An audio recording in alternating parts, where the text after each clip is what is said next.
ಸೋದರ ಅತ್ತೆ. ಓಕೆ, ಗಿರಿಜಾ ಅವರು ನಿಮ್ಮ ಸೋದರ ಅತ್ತೆ. ಹೌದು ಹೌದು. ಸೊ ಅವ್ರ ಲೈನಲ್ಲಿದ್ದಾರೆ, ಮಾತಾಡಿ. ನೀವು ಸೋದರ ಅತ್ತೆ ಅಂತ ಹೇಳಿದ ಕೂಡಲೇ ನಿಮ್ಮ ಮುಖದಲ್ಲಿ ನಗು ಬರ್ತಾ ಇದೆ. ಹೌದು. ಗಿರಿಜವರು ಅಂತ ಹೇಳಿದ ಕೂಡಲೇ ನಿಮ್ಮ ಮುಖದಲ್ಲಿ ನಗು ಬರ್ತಾ ಇದೆ. ಹೌದು. ಎಷ್ಟೋ ವರ್ಷದಿಂದ ಕಾತರದಿಂದ ಕಾಯ್ತಾ ಇದ್ದ ನಿಮ್ಮ ಮುಖದಲ್ಲಿ ಒಂಥರ ಹೊಳಪು ಬರ್ತಾ ಇದೆ ಫ್ಯಾಮಿಲಿಯವರ ಹೆಸರು ಹೇಳಿದ ಕೂಡಲೇ. I can understand. ಅಮ್ಮ ನಮಸ್ತೆ, ರಾಕೇಶ್ ಮಾತಾಡ್ತಾ ಇದ್ದೀನಿ. ನಮಸ್ತೆ ಸರ್. ಅಮ್ಮ ಹೇಗಿದ್ದೀರಿ? ಚೆನ್ನಾಗಿದ್ದೀವಿ. ನಾನು ವಿದ್ಯಾ ಹಿರೇಮಠ ಅವರ ಅಣ್ಣ ಮಾತಾಡ್ತಾ ಇದ್ದೀನಿ. ಪವರ್ ಟಿವಿಯ ಮುಖ್ಯಸ್ಥನಾಗಿ ಮಾತಾಡ್ತಾ ಇಲ್ಲ ನಿಮ್ಮ ಹತ್ರ. ಹೇಳಿ ಸರ್. ನಿಮಗೆಲ್ಲ ಗೊತ್ತಿರ್ಬೋದು ವಿದ್ಯಾ ಹಿರೇಮಠ ಅವರ ಹೆಸರುಗಳು ಯಾವ ರೀತಿಯಲ್ಲಿ ಬಂತು, ಏನೇನಾಯಿತು, ಮಾಧ್ಯಮಗಳಲ್ಲಿ ಎಲ್ಲ ರೀತಿಯಲ್ಲಿ ಅವರನ್ನು ಕೆಟ್ಟ ರೀತಿಯಲ್ಲಿ ಬಿಂಬಿಸಲಾಯಿತು ಅಂತ ಎಲ್ಲದನ್ನು ನೋಡಿದ್ರಮ್ಮ ನೀವು. ಆಯ್ತು, ನೋಡಿದ್ದೇವೆ. ಕಳೆದ 5-6 ತಿಂಗಳಿಂದ ನಾನು ಈ ಕೇಸನ್ನು ಇನ್ವೆಸ್ಟಿಗೇಷನ್ ಮಾಡಿದ್ದೀವಿ ನಾವು. ಈ ಕೇಸಲ್ಲಿ ವಿದ್ಯಾ ಹಿರೇಮಠ ಅವರು ತಪ್ಪಿದ್ದಾರಾ ಅಥವಾ ವಿದ್ಯಾ ಹಿರೇಮಠ ಅವರು ಯಾವ ರೀತಿಯಾಗಿ ಈ ರೀತಿಯ ಬಲೆಗೆ ಬಿದ್ದರು ಅಂತ ನೋಡಿದ್ದೀವಿ. ಬಟ್ ನಮ್ಮ ಎಲ್ಲ ಇನ್ವೆಸ್ಟಿಗೇಷನು ಎಲ್ಲ ಸ್ಟೋರಿಗಳನ್ನು ತಿಳಿದ ನಂತರ ಇವತ್ತು ಈ ಎಪಿಸೋಡನ್ನು ಮಾಡ್ತಾ ಇದ್ದೀವಿ. ನಿಮ್ಮ ಮಗಳು, ನನ್ನ ತಂಗಿ, ನಿಮ್ಮ ಮನೆ ಮಗಳು ಅಮಾಯಕಳು, ಮುಗ್ಧಳು, ಅಂಥದ್ದು ಯಾವುದೇ ಒಂದು ರೀತಿಯ ಕೆಲಸವನ್ನು ಅವಳು ಮಾಡಿಲ್ಲ. ಬೆಂಗಳೂರಿನ ಮಹಾನಗರದಲ್ಲಿ ಒಬ್ಬ ಭ್ರಷ್ಟನ ಕೈಯಲ್ಲಿ ಸಿಕ್ಕಿ, ದುಷ್ಟನ ಕೈಯಲ್ಲಿ ಸಿಕ್ಕಿ ಅವನ ಬಲೆಗೆ ಬಿದ್ದು ಒಂದು ಹೆಣ್ಣು ಮಗಳು ಈ ರೀತಿಯ ಕಷ್ಟಗಳನ್ನೆಲ್ಲ ಅನುಭವಿಸಿದ್ಲು ಅನ್ನುವುದು ನಮಗೆ ಮನವರಿಕೆಯಾಗಿದೆ. ಒಂದು. ಎರಡನೆಯದಾಗಿ ನೀವೆಲ್ಲರೂ ಫ್ಯಾಮಿಲಿಯವರು, ಅವರ ತಾಯಿ ಮತ್ತು ಅವರ ತಂಗಿಯಂದಿರು ಮತ್ತು ನಿಮ್ಮೆಲ್ಲರನ್ನು ಅವಳು ಕಳೆದ 1 ವರ್ಷದಿಂದ ಮಿಸ್ ಯು ಪೀಪಲ್ ಲಾಟ್, ನಿಮ್ಮನ್ನೆಲ್ಲ ಕಳೆದುಕೊಂಡೆ ಅನ್ನುವ ಭಾವನೆಯೊಂದಿಗೆ ಇಡೀ ದಿನ ಕಣ್ಣೀರಿಡ್ತಾ ಬೆಂಗಳೂರಲ್ಲಿ ಬದುಕುತ್ತಿರುವ ನಿಮ್ಮ ಮಗಳು, ನನ್ನ ತಂಗಿ ನನ್ನ ಎದುರುಗಡೆ ಇದ್ದಾರೆ. ಏನು ಹೇಳಲಿಕ್ಕೆ ಇಷ್ಟಪಡ್ತೀರಮ್ಮ? ಅದೇ ಸರ್, ನಾವು ಎಲ್ಲ ಪ್ರಯತ್ನ ಮಾಡಿದೀವ್ರಿ ಸರ್. ಅವ್ರ ತಾಯಿಯವ್ರಿಗೆ ಹೇಳಿದ್ವಿ, ಅವ್ರ ತಂಗಿಯವ್ರಿಗೆ ಹೇಳಿದ್ವಿ. ಈ ತರ ಅಲ್ಲ, ಅವಳು ನಮ್ಮ ಮನೆಯಲ್ಲಿ ಅವಳು ಧೈರ್ಯವಂತಳು. ನಮ್ಮ ಅಣ್ಣನಿಗೆ ದೊಡ್ಡ ಮಗಳು ಅವಳು. ಓಕೆ ಅಮ್ಮ. ಅವಳು ಅವ್ರ ಮನೆಯಲ್ಲೇ ಧೈರ್ಯವಂತಳು ಅವಳು. ಅವಳಿಗೆ ಈ ತರ ಮೋಸ ಆಗಿದೆ ಅಂತಂದು ಬಹಳ ನಮ್ಗೆ ಪಶ್ಚಾತ್ತಾಪ ಆಯ್ತು. ಯಾಕಂದ್ರೆ ಅವಳೇ ದೊಡ್ಡವಳು ಅವ್ರ ಮನೆಗೆ. ನಮ್ಮ ಮನೆಯಲ್ಲಿ ಆ ತರ ಯಾವ್ದು ಇದು ಇಲ್ಲ. ನಾವು ಒಬ್ಬರ ಮನೆಗೆ ಹೋಗೋರಲ್ಲ, ಒಬ್ಬರ ಮನೆದು ಉಸಾಬರಿ ಮಾಡೋರಲ್ಲ ಸರ್. ಆಯ್ತಮ್ಮ. ಇವಳು ಕಳಿಯಕ್ ಹೋದಲ್ಲೇ ಅವ್ರು ಹಿಂಗಾಗಿ ನಮಗೆ ಅದಕ್ಕೆ ನಾವ್ ಏನಂತೀವಿ, ಪಾಲಿಟಿಕ್ಸ್ ಇದು ಬೇಡ. ನಾವು ಸಾಮಾನ್ಯ ಜನ, ಹೌದಾ? ಹೌದಮ್ಮ, ಸಾಮಾನ್ಯ ಜನ. ಅದೇ ಅದು ಅವ್ರ ಮನೆಯಲ್ಲಿ ಈಗ ಅದು ಇಕ್ಕಟ್ಟಾಗಿದ್ದು. ಇವ್ರು ಪಾಲಿಟಿಕ್ಸ್ ಸೇರಿದ್ದೆ ಅವ್ರಿಗೆ ಇದಾಗೈತಿ. ವಿದ್ಯಾ, ಇವರು ಯಾರು ಇದನ್ ಮಾಡೋ ಮುಂದೆ ನಮ್ಗೆ ಯಾರು ಭೇಟಿ ಆಗಿಲ್ಲ ಸರ್. ಇವರು ಈಕಿ ಇದನ್ನ IPS IAS ಮಾಡಕ್ಕೆ ದಿಲ್ಲಿಗೆ ಹೋದ್ಲು, ಎಲ್ಲ ಮಾಡಿದ್ಲು, ಬಂದ್ಲು, ಎಲ್ಲ ಮಾಡಿದ್ಲು. ನಾವಾದ್ರೂ ಏನ್ ಹೇಳ್ತೀವಿ ಸರ್, ನಾವು ಸಾಮಾನ್ಯ ಜನರು, ನಮಗೆ ಪಾಲಿಟಿಕ್ಸ್ ಬೇಡ. ಹೌದಾ? ಹೇಳಿ ಅಮ್ಮ, ಹೇಳಿ ನಿಮ್ಮ ಅನಿಸಿಕೆ. ಅದೇ ಪಾಲಿಟಿಕ್ಸ್ ಬೇಡ ನಮ್ಗೆ. ಹೆಂಗ್ ಸಾಮಾನ್ಯ ಇದ್ರೆ ಯಾಕೆ ಸಿಗ್ತಿಲ್ಲ ಅಂತ ಬೇಕು ಈಕಿಗೆ. ಓಕೆ ಗಿರಿಜಾ ಅವರೇ, 1 ನಿಮಿಷ. ನಿಮ್ಮ ಮಗಳೇ ನಿಮ್ಮ ಹತ್ರ ಮಾತಾಡ್ತಾಳೆ. ವಿದ್ಯಾ ಅವರೇ, ನಿಮ್ಮ ಅತ್ತೆ ಹೇಳ್ತಾ ಇದ್ದಾರೆ ನಾವೆಲ್ಲ ಸಾಮಾನ್ಯ ಜನ, ಅವಳು ಪಾಲಿಟಿಕ್ಸಿಗೆ ಹೋದ್ಲು, ಅದಕ್ಕೆಲ್ಲ ಹಿಂಗೆಲ್ಲ ಆಯಿತು, ಪಾಲಿಟಿಕ್ಸ್ ನಮಗೆಲ್ಲ ಆಗಲ್ಲ ಅಂತ ಹೇಳ್ತಾರೆ. ಬಿಡಿ, ಎಷ್ಟೋ ಹೊತ್ತಿಂದ ನೀವು ಅತ್ತೆ ಹತ್ರ ಮಾತಾಡಿಲ್ಲ. ಮಾತಾಡಿ, ಏನು ಹೇಳಬೇಕಂತ ಅತ್ತೆ ಹತ್ರ ಮಾತಾಡಲಿಕ್ಕೆ. ಗಿರಿಜಮ್ಮ, ವಿದ್ಯಾ ಅವ್ರು ನಿಮ್ಮ ಹತ್ರ ಮಾತಾಡ್ತಾರೆ. ಮಾತಾಡಿ.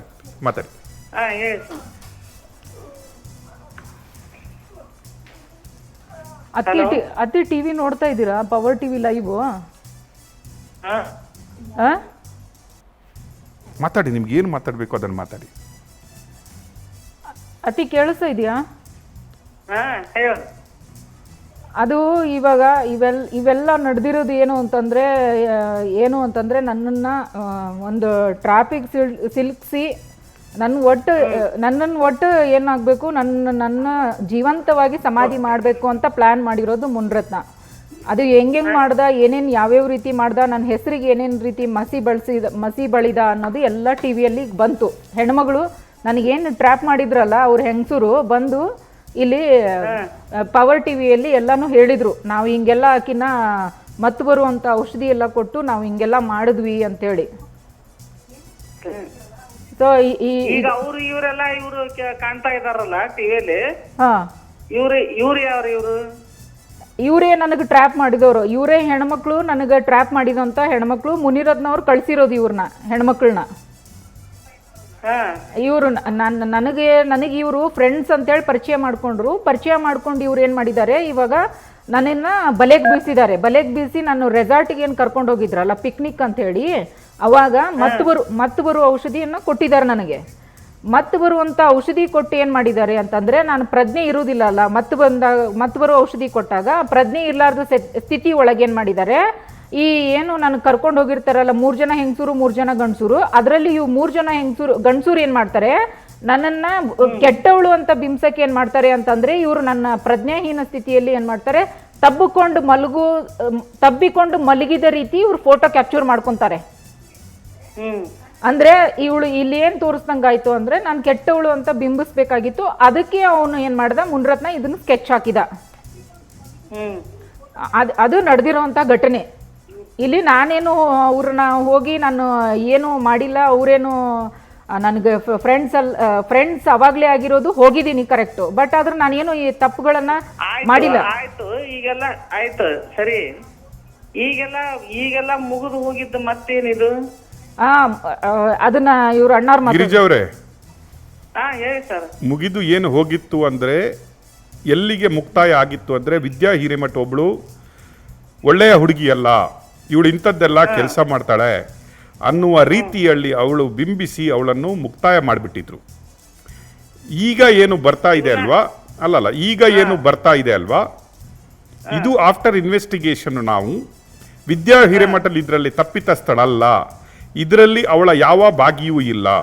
ವಿದ್ಯಾ ಹಿರೇಮಠ ಮುನಿರತ್ನ ಅವರು ಟ್ರ್ಯಾಪ್ ಮಾಡಿ ಅವಳನ್ನು ಈ ರೀತಿಯ ಒಂದು ಫೋಟೋಗಳನ್ನೆಲ್ಲ ತೆಗೆದು ಅವಳನ್ನು ಒಂದು ಏನು ಒಳ್ಳೆಯ ಹುಡುಗಿ ಅಲ್ಲ ಅಂತ ಸಮಾಜಕ್ಕೆ ಬಿಂಬಿಸ್ಲಿಕ್ಕೆ ಹೋಗಿದ್ರು ಅನ್ನುವ ಸತ್ಯಾಂಶವನ್ನು ಹೊರಗಡೆ ಎಳೆದಿದ್ದೀವಿ. ಈಗ ವಿದ್ಯಾ ಹಿರೇಮಠ ಮೇಲೆ ಬಂದ ಕಳಂಕ ಇವತ್ತಿಗೆ ಆಲ್ಮೋಸ್ಟ್ ತೊಳೆದು ಹೋಗಿದೆ. ಎಲ್ರಿಗೆ ಅರ್ಥ ಆಗಿದೆ, ಇವಳೊಬ್ಳು ಮುದ್ದೆ ಹುಡುಗಿ, ಒಳ್ಳೆಯ ಹುಡುಗಿ, ಮನೆತನದ ಹುಡುಗಿ, ಇಂಥದ್ದು ಮಾಡಿಲ್ಲ ಅನ್ನುವ ಮನವರಿಕೆ ಇವತ್ತು ಕರ್ನಾಟಕ ರಾಜ್ಯದ ಪ್ರತಿಯೊಂದು ಪ್ರಜೆಗೂ ಆಗಿದೆ. ನೆಕ್ಸ್ಟ್ ಅದೇ ಸರ್ ನಾವು ಕೇಳ್ಕೊಂಡ್ರಿ ಸರ್, ಇಂಥದೆಲ್ಲ ನಮ್ಗೆ ಯಾವ್ದು ಗೊತ್ತಿಲ್ಲ, ಏನಿಲ್ಲ. ಈಗ ಅವಳು ನಮ್ಮನೆ ನಾನ್ ಕೇಳ್ತಾ ಇದ್ದೀನಿ, ಇವಳ ಅಂತಲ್ಲ, ಯಾರು ತರನ ಇಲ್ಲ, ಹೊರಗಿಂದೇನು ನಮ್ಗೇನು ಗೊತ್ತೂ ಇಲ್ಲ. ಅಲ್ಲ, ನಮ್ಗೆ ಅರ್ಥ ಆಗುತ್ತೆ ಗಿರಿಜಾ ಅವರೇ, ನೀವು ಹಳ್ಳಿಯ ಜನರು, ಮುಗ್ಧರು, ನಿಮ್ಗೆಲ್ಲ ಈ ಪಟ್ಟಣದಲ್ಲಿ ಏನಾಗುತ್ತೆ, ಪಾಲಿಟಿಕ್ಸ್ ಅಲ್ಲಿ ಏನಾಗುತ್ತೆ, ಹೊರಗಡೆ ಮಕ್ಕಳು ಏನ್ ಮಾಡ್ತಾರೆ, ಅಥವಾ ಈ ಜಗತ್ತಿನ ಅದೇ ಇವಳು IPS ಮಾಡ್ತೇನೆ ಅಂತ ದಿಲ್ಲಿಲಿ ಹೋದ್ಲು. ನಮ್ಮ ಅಣ್ಣ ಕಳಿಸ್ಕೊಟ್ರು, ಎಲ್ಲ ಮಾಡಿದ್ರು. ಕಲ್ತ್ಕೊಂಡು ಪಾಲಿಟಿಕ್ಸ್ ನಾಗ ಹೋಗ್ಬೇಡ, ಹೋದ್ರೆ ನಮ್ಗೆ ಅದು ಸರಿ ಇರಲ್ಲ ಸರ್. ನಿಮಗೆ ಹೇಳುತ್ತೀತ, ನಮ್ಮಂತವ್ರಿಗೆ ಅದು ಸರಿ ಅಲ್ಲ ಸರ್. ಹೇಳಿ ಅಮ್ಮ. ಈಗ ಗಿರಿಜಾ ಅವರೇ, ಈಗ ನೀವೆಲ್ಲ ಸೇರಿ, ಫ್ಯಾಮಿಲಿ ಮೆಂಬರ್ಸ್ ಎಲ್ಲ ಸೇರಿ, ವಿದ್ಯಾ ಹಿರೇಮಠಿಗೂ ಅರ್ಥ ಆಗಿದೆ, ಅವರು ಹೇಗಿರಬೇಕು, ಎಲ್ಲಿರಬೇಕು ಎನ್ನುವಂಥ ಅರ್ಥ ಅವರಿಗೂ ಆಗಿದೆ. ಅವರದ್ದು ಕೆಲವು ತಪ್ಪುಗಳನ್ನು ಅವರು ತಿದ್ದುಕೊಂಡು ಮುಂದೆ ಬಂದಿದ್ದಾರೆ. ಇವತ್ತು ಅವರಿಗೂ ಸಮಾಜದಲ್ಲಿ ಸಿಗಬೇಕಾದ ಘನತೆ ವಾಪಸ್ ಸಿಕ್ಕಿದೆ, ಮರ್ಯಾದೆ ವಾಪಸ್ ಬಂದಿದೆ. ನೀವೆಲ್ಲರೂ ಸೇರಿಬಿಟ್ಟು ನಿಮ್ಮ ಮನೆಯ ಮಗಳನ್ನು ನಾವೆಲ್ಲರೂ ಸೇರಿಬಿಟ್ಟು ಅವಳನ್ನು ಮನೆಗೆ ಸ್ವೀಕರಿಸಬಾರದು ಯಾಕೆ ಅನ್ನುವ ಪ್ರಶ್ನೆ ನಮ್ದು ನಿಮ್ಮ ಹತ್ರ. ಅದೇ ಸ್ವೀಕರಿಸಬಾರದಂತೆ ನಾನು 2 ಸಲ 3 ಸಲ ಹೋಗಿ ಹೇಳಿ ಬಂದೆ ಸರ್. ಅವಳಲ್ಲಿ ಅವ್ರ ಅಕ್ಕ, ಅವ್ರ ತಂಗಿ, ಅವ್ರ ಅಕ್ಕ, ಅವ್ರ ತಾಯಿ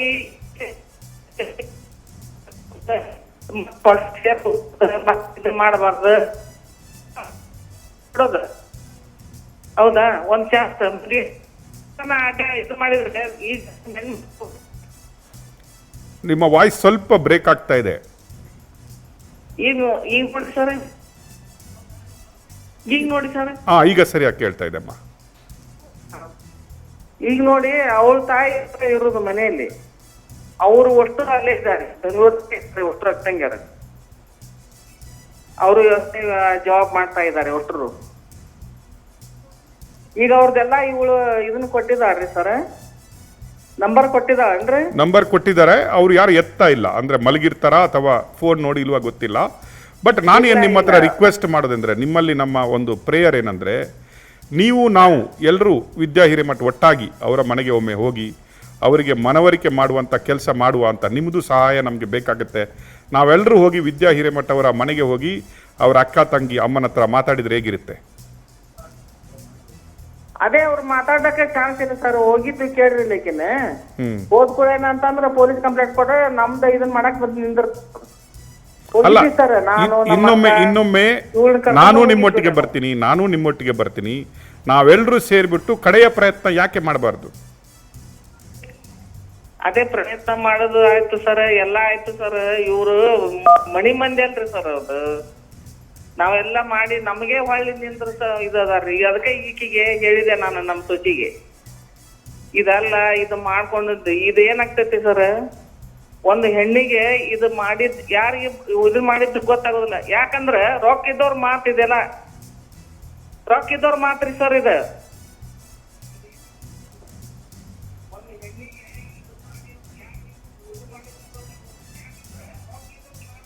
ಎಸ್ ಗಿರಿಜಮ್ಮ, ನಾನು ಈಗ ಟೈಮ್ ಆಗ್ತಾ ಇದೆ, ನಮ್ಮದು ಟೈಮು ಈಗ ಪ್ರೋಗ್ರಾಮ್ ಟೈಮ್ ಮುಗಿತಾ ಇದೆ. ನಾನು ನಿಮ್ಮ ಮನೆಗೆ ವಿದ್ಯಾನ್ ಕರ್ಕೊಂಡೇ ಬರ್ತೀನಿ. ನಾವೆಲ್ಲರೂ ಕೂತ್ಕೊಂಡು ಮಾತಾಡುವ, ಇದಕ್ಕೊಂದು ಸೊಲ್ಯೂಷನ್. ವಿದ್ಯೆಯನ್ನು ಪುನಃ ತವರು ಮನೆಗೆ ಸೇರಿಸುವಂತಹ ಪ್ರಯತ್ನ ಮಾಡುವ, ನೋಡುವ ಎಷ್ಟು ನಾವು ಸಕ್ಸಸ್ಫುಲ್ ಆಗ್ತೀವಿ ಅಂತ. ನಿಮ್ಮ ಸಹಾಯನೂ ನಮಗೆ ಬೇಕಾಗುತ್ತೆ. ನಿಮ್ಮ ಮನೆಗೂ ಬಂದು ನಿಮ್ಮ ಮನೇಲಿ ಊಟ ಮಾಡಿ ಕೂತ್ಕೊಂಡು ಮಾತಾಡುವಮ್ಮ. ಆಯ್ತು ಸರ್, ನೋಡೋಣ. Thank you. ಮಾತಾಡ್ತಾ ಇದ್ದೀನಿ, ಅವ್ರ ಜೊತೆ ಮಾತಾಡ್ತೇನೆ ನಾನು. Thank you. ಅವರೊಂದು ಮಾತು ಹೇಳಿದರು, ನಿಮ್ಮ ಅತ್ತೆಯವರು, ನಾವು ಹಳ್ಳಿಯವರು, ನಾವು ದಿಲ್ಲಿಯವರಲ್ಲ. ಅವಳು IPS ಮಾಡಲಿಕ್ಕೆ ಅಂತ UPSC ಪರೀಕ್ಷೆ ಕಟ್ಟಲಿಕ್ಕೆ ಅಂತ ಡೆಲ್ಲಿಗೆ ಹೋದ್ಲು, ಇಲ್ಲಿ ಬಂದು ರಾಜಕೀಯಕ್ಕೆ ಬಂದು. ಅದೆಲ್ಲ ಸರಿ, ಏನೋ ಆಯಿತು. ಈ ಬಿಂಬಿಸಿದ ರೀತಿಯಲ್ಲಿ ಹೆಣ್ಣು ಮಗಳಿಗೇನೆ ಮೊದಲು ಕೈ ತೋರಿಸುವವರು ಅಂತ ಹೇಳಿದರು.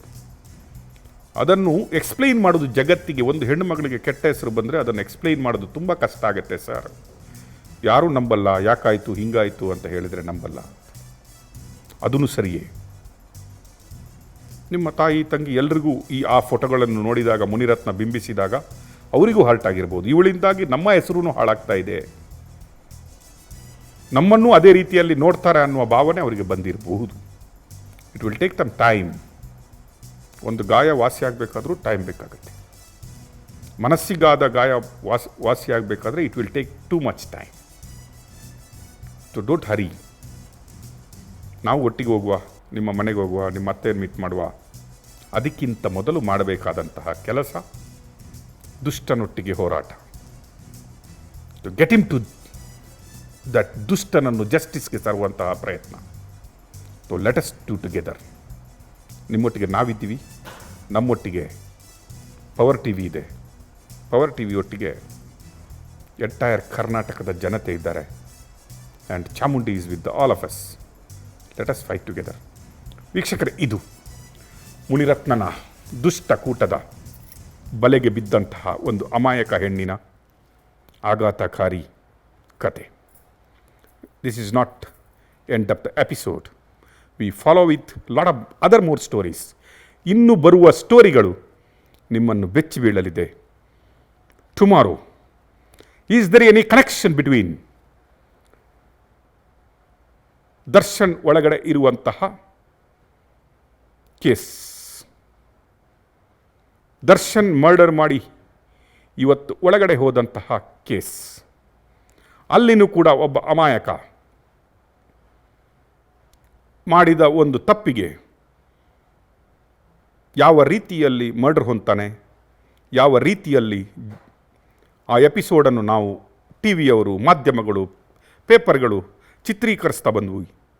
24 ಗಂಟೆ ಅದನ್ನೇ ತೋರಿಸಿ ಜನರಿಗೆ ವಾಕರಿಕೆ ಬರುವಷ್ಟು ಆಯಿತು ಅನ್ನುವ